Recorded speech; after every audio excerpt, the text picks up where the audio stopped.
3. The miracle working power of your subconscious. The power of your subconscious is enormous. It inspires you, it guides you, and it reveals to you names, facts, and scenes from the storehouse of memory. Your subconscious started your heartbeat, controls the circulation of your blood, and regulates your digestion, assimilation, and elimination. When you eat a piece of bread, your subconscious mind transmutes it into tissue, muscle, bone, and blood. This process is beyond the ken of the wisest man who walks the earth. Your subconscious mind controls all the vital processes and functions of your body and knows the answer to all problems. Your subconscious mind never sleeps, never rests. It is always on the job. You can discover the miracle working power of your subconscious by plainly stating to your subconscious prior to sleep that you wish a certain specific thing accomplished. You will be delighted to discover that forces within you will be released, leading to the desired result. Here, then, is a source of power and wisdom, which places you in touch with omnipotence or the power that moves the world, guides the planets in their course, and causes the sun to shine. Your subconscious mind is the source of your ideals, aspirations, and altruistic urges. It was through the subconscious mind that Shakespeare perceived great truths hidden from the average man of his day. Undoubtedly, it was the response of his subconscious mind that caused the Greek sculptor, Phidias, to portray beauty, order, symmetry, and proportion in marble and bronze. It enabled the Italian artist, Raphael, to paint Madonnas, and Ludwig van Beethoven to compose symphonies. 40. In 1955, I lectured at the Yoga Forest University, Rishikesh, India, and there I chatted with a visiting surgeon from Bombay. He told me about Dr. James Isdale, a Scotch surgeon who worked in Bengal before ether or other modern methods of anesthesia were discovered. Between 1843 and 1846, Dr. Isdale performed about 400 major operations of all kinds, such as amputations, removal of tumors, and cancerous growths, as well as operations on the eye, ear, and throat. All operations were conducted under mental anesthesia only. This Indian doctor at Rishikesh informed me that the postoperative mortality rate of patients operated on by Dr. Isdale was extremely low, probably 2 or 3%. Patients felt no pain, and there were no deaths during the operations. Dr. Isdale suggested to the subconscious minds of all his patients, who were in a hypnotic state, that no infection or septic condition would develop. You must remember that this was before Louis Pasteur, Joseph Lister, and others who pointed out the bacterial origin of disease and causes of infection due to unsterilized instruments and virulent organisms. This Indian surgeon said that the reason for the low mortality rate and the general absence of infection, which was reduced to a minimum, was undoubtedly due to the suggestions of Dr. Isdale to the subconscious minds of his patients. They responded according to the nature of his suggestion. It is simply wonderful when you conceive how a surgeon, over 120 years ago, discovered the miraculous wonder-working powers of the subconscious mind. Doesn't it cause you to be seized with a sort of mystic awe when you stop and think of the transcendental powers of your subconscious mind? Consider its extrasensory perceptions, such as its capacity for clairvoyance and clairaudience, its independence of time and space, its capacity to render you free from all pain and suffering, and its capacity to get the 41 answer to all problems, be they what they may. All these and many more reveal to you that there is a power and intelligence within you that far transcends your intellect, causing you to marvel at the wonders of it all.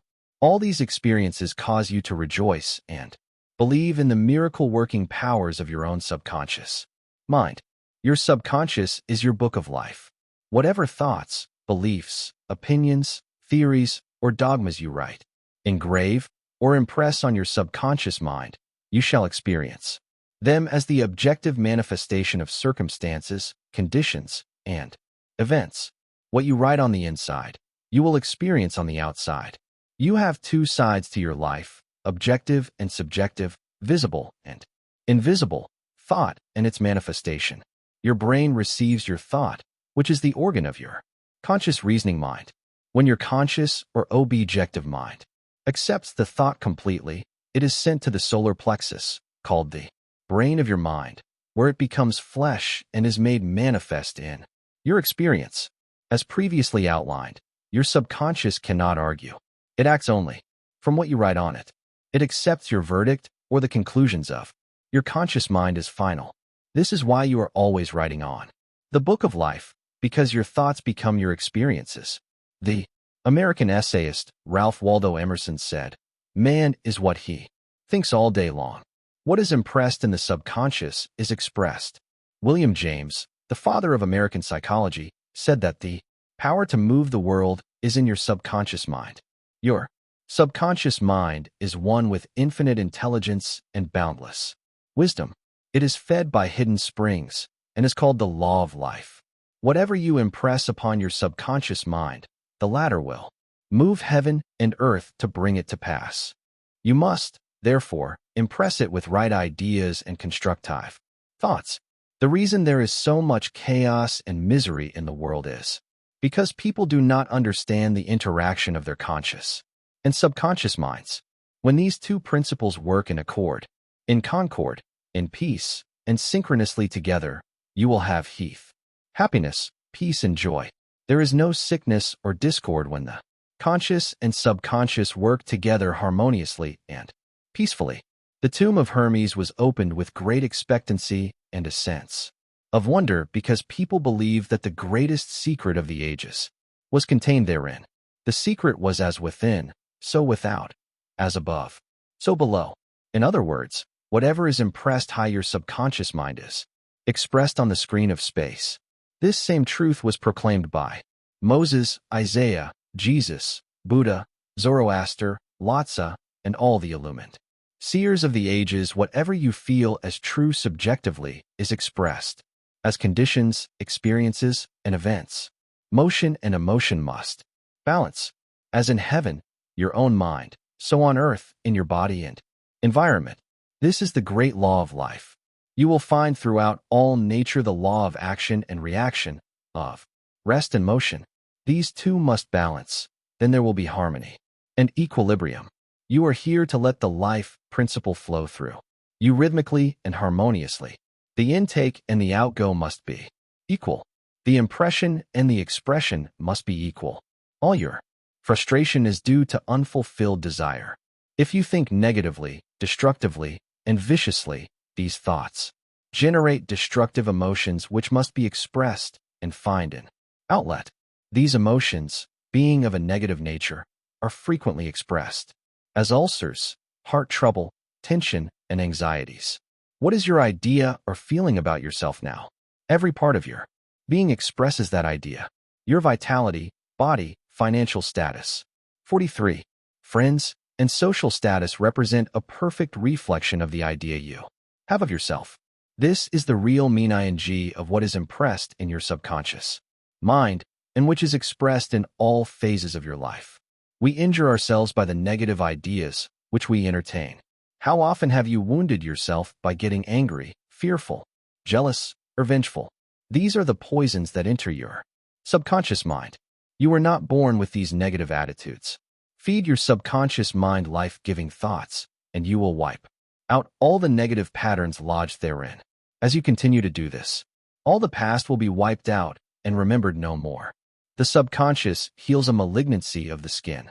A personal healing will ever be the most convincing evidence of the healing power of the subconscious mind. Over 40 years ago, I resolved a malignancy of the skin through prayer. Medical therapy had failed to check the growth, and it was getting progressively worse. A clergyman with a deep psychological knowledge explained to me the inner meaning of the 139th Psalm, wherein it says, "In thy book all my members were written, which in continuance were fashioned, when as yet there was none of them." He explained that the term book meant my subconscious mind, which fashioned and molded all my organs from an invisible cell. He also pointed out that inasmuch as my subconscious mind made my body, it could also recreate it and heal it, according to the perfect pattern within it. This clergyman showed me his watch and said, "This had a maker," and the watchmaker had to have the idea first in mind before the Watch became an objective reality, and if the watch was out of order, the watchmaker could fix it. My friend reminded me that the subconscious intelligence, which created my body, was like a watchmaker, and it also knew exactly how to heal, restore, and direct all the vital functions and processes of my body, but that I had to give. 44. It the perfect idea of health. This would act as cause, and the effect would be a healing. I prayed in a very simple way as follows. My body and all its organs were created by the infinite intelligence in my subconscious mind. It knows how to heal me. Its wisdom fashioned all my organs, tissues, muscles, and bones. This infinite healing presence within me is now transforming every atom of my being, making me whole and perfect now. I give thanks for the healing I know is taking place now. Wonderful are the works of the creative intelligence within me. I prayed aloud for about 5 minutes 2 or 3 times a day, repeating the above simple prayer. In about 3 months my skin was whole and perfect. As you can see, all I did was give life-giving patterns of wholeness, beauty, and perfection to my subconscious mind, thereby obliterating the negative images and patterns of thought lodged in my subconscious mind, which were the cause of all my trouble. Nothing appears on your body except when the mental equivalent is first in your mind, and as you change your mind by drenching it with incessant affirmatives, you change your body. This is the basis of all healing. Marvelous are thy works, and that my soul, subconscious mind knoweth right well. Psalm 139 verse 14. How the subconscious controls all functions of the body. While you are awake or sound asleep upon your bed, the ceaseless, tireless action of your subconscious mind controls all the vital functions of your body without the help of your conscious mind. 4. Example. While you are asleep, your heart continues to beat rhythmically. Your lungs do not rest, and the process of inhalation and exhalation, whereby your blood absorbs fresh air, goes on just the same as when you are awake. Your subconscious controls your digestive processes and glandular secretions, as well as all the other mysterious operations of your body. The hair on your face continues to grow whether you are asleep or awake. Scientists tell us that the skin secretes much more perspiration during sleep than during the waking hours. Your eyes, ears, and other senses are active during sleep. 4. Instance. Many of our great scientists have received answers to perplexing problems while they were asleep. They saw the answers in a dream. Oftentimes your conscious mind interferes with the normal rhythm of the heart, lungs, and functioning of the stomach and intestines by worry, anxiety, fear, and depression. These patterns of thought interfere with the harmonious functioning of your subconscious mind. When mentally disturbed, the best procedure is to let go, relax, and still the wheels of your thought processes. Speak to your subconscious mind, telling it to take over in peace, harmony, and divine order. You will find that all the functions of your body will become normal again. Be sure to speak to your subconscious mind with authority and conviction, and it will conform to your command. Your subconscious seeks to preserve your life and restore you to health at all costs. It causes you to love your children, which also illustrates an instinctive desire to preserve all life. Let us suppose you accidentally ate some bad food. Your subconscious mind would cause you to regurgitate it. If you inadvertently took some poison, your subconscious powers would proceed to neutralize it. If you completely entrusted yourself to its wonder-working power, you would be entirely restored to health. How to get the subconscious to work for you? The first thing to realize is that your subconscious mind is always working. It is active night and day, whether you act upon it or not. Your subconscious is the builder of your body, but you cannot consciously perceive or hear that inner silent process. Your business is with your conscious mind and not your subconscious mind. Just keep your conscious mind busy with the expectation of the best and make. 46. Sure, the thoughts you habitually think are based on whatsoever things are lovely, true, just, and of good report. Begin now to take care of your conscious mind, knowing in your heart and soul that your subconscious mind is always expressing, reproducing, and manifesting according to your habitual thinking. Remember, just as water takes the shape of the pipe it flows through, The life principle in you flows through you according to the nature of your thoughts. Claim that the healing presence in your subconscious is flowing through you as harmony, health, peace, joy, and abundance. Think of it as a living intelligence, a lovely companion on the way. Firmly believe it is continually flowing through you, vivifying, inspiring, and prospering you. It will respond exactly this way. It is done unto you as you believe. Healing principle of the subconscious restores atrophied optic nerves. There is the well-known, duly authenticated case of Madame Bayer of France, recorded in the archives of the medical department of Lourdes, France. She was blind, the optic nerves were atrophied and useless. She visited Lourdes and had what she termed a miraculous healing. Ruth Cranston, a Protestant young lady who investigated and wrote about healings at Lourdes in McCall's magazine, November 1955, writes about Madame Bayer as follows. At Lourdes she regained her sight incredibly, with the optic nerves still lifeless and useless, as several doctors could testify after repeated examinations. A month later, upon re-examination, it was found that the seeing mechanism had been restored to normal. But at first, so far as medical examination could tell, she was seeing with dead eyes. I have visited Lourdes several times where I, too, witnessed some healings, and of course, as we shall explain in the next chapter, there is no doubt that healings take place at many shrines throughout the world, Christian and non-Christian. 47. The waters of the shrine did not heal Madame Bayer, to whom we just referred, but by her own subconscious mind, which responded to her belief. The healing principle within her subconscious mind responded to the nature of her thought. Belief is a thought in the subconscious mind. It means to accept something as true. The thought accepted executes itself automatically. Undoubtedly, Madame Bayer went to the shrine with expectancy and great faith, knowing in her heart she would receive a healing. Her subconscious mind responded accordingly, releasing the ever-present healing forces. The subconscious mind, which created the eye, can certainly bring a dead nerve back to life. What the creative principle created, it can recreate. According to your belief, is it done unto you. How to convey the idea of perfect health to your subconscious mind. A Protestant minister I knew in Johannesburg, South Africa, told me the method he used to convey the idea of perfect health to his subconscious mind. He had cancer of the lung. His technique, as given to me in his own handwriting, is exactly as follows. Several times a day I would make certain that I was completely relaxed mentally and physically.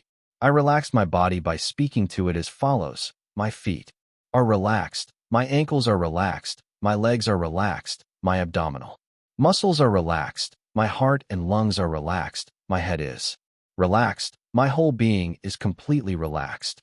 After about 5 minutes I would be in a sleepy, drowsy state, and then I affirmed the following truth. The perfection of God is now being expressed through me. The idea of perfect health is now filling my subconscious mind. The image God has of me is a perfect image, and my subconscious mind recreates my body in perfect accordance with the perfect image held in the mind of God. This minister had a remarkable healing. This is a simple, easy way of conveying the idea of perfect health to your subconscious mind. 48. Another wonderful way to convey the idea of health to your subconscious is through disciplined or scientific imagination. I told a man who was suffering from functional paralysis to make a vivid picture of himself walking around in his office, touching the desk, answering the telephone, and doing all the things he ordinarily would do if he were healed. I explained to him that this idea and mental picture of perfect health would be accepted by his subconscious mind. He lived the role and actually felt himself back in the office. He knew that he was giving his subconscious mind something definite to work upon. His subconscious mind was the film upon which the picture was impressed. One day, after several weeks of frequent conditioning of the mind with this mental picture, the telephone rang by prearrangement and kept ringing while his wife and nurse were out. The telephone was about 12 feet away, but nevertheless he managed to answer it. He was healed at that hour. The healing power of his subconscious mind responded to his mental imagery, and a healing followed. This man had a mental block which prevented impulses from the brain reaching his legs. Therefore, he said he could not walk. When he shifted his attention to the healing power within him, the power flowed through his focused attention, enabling him to walk. Whatsoever ye shall ask in prayer, believing, ye shall receive. Matt 21:22. Ideas worth remembering. 1. Your subconscious mind controls all the vital processes of your body and knows the answer to all problems. 2. Prior to sleep, turn over a specific request to your subconscious mind and prove its miracle working power to yourself. 49. 3. Whatever you impress on your subconscious mind is expressed on the screen of space as conditions, experiences, and events. Therefore, you should carefully watch all ideas and thoughts entertained in your conscious mind. 4. The law of action and reaction is universal. Your thought is action, and the reaction is the automatic response of your subconscious mind to your thought. Watch your thoughts. 5. All frustration is due to unfulfilled desires. If you dwell on obstacles, delays, and difficulties, your subconscious mind responds accordingly, and you are blocking your own good. 6. The life principle will flow through you rhythmically and harmoniously if you consciously affirm, I believe that the subconscious power which gave me this desire is now fulfilling it through me. This dissolves all conflicts. 7. You can interfere with the normal rhythm of your heart, lungs, and other organs by worry, anxiety, and fear. Feed your subconscious with thoughts of harmony, health, and peace, and all the functions of your body will become normal again. 8. Keep your conscious mind busy with the expectation of the best, and your subconscious will faithfully reproduce your habitual thinking. 9. Imagine the happy ending or solution to your problem. Feel the thrill of accomplishment, and what you imagine and feel will be accepted by your subconscious mind and bring it to pass.